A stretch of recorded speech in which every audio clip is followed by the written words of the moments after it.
kasi pupunta kami sa mga nagtitinda ng antik at titingin. Kaya naayos-ayos ko muna ang aming higaan.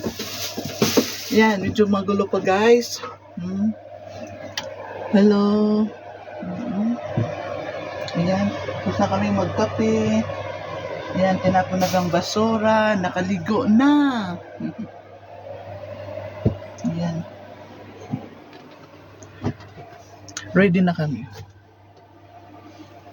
Isasara pala kasi para hindi pag umandar, hindi matapo mga laglag at saka buksan na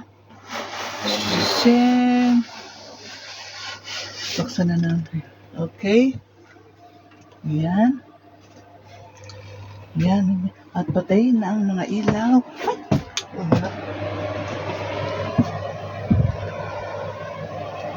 Ayan. Patayin na ang mga ilaw. At naayos ko na ang kama. Ayan yung heater namin maliit. Ang wifi namin, dinala namin. Ayan. Medyo magulo dito pa. Kasi paalis pa lang kami. Ganyan lang ang buhay, camping car ang gamit namin kasi kaya hindi kami gagastos ng matulog para sa hotel, no.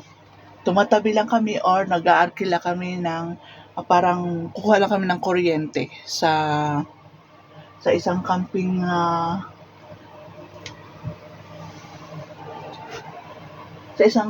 at kasi nagcha-charge kami gumagamit kami ng electric.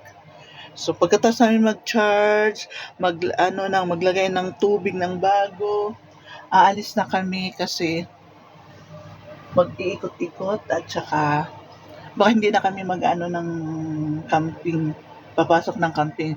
Doon na lang kami sa mga kakahuyan sa ilalim.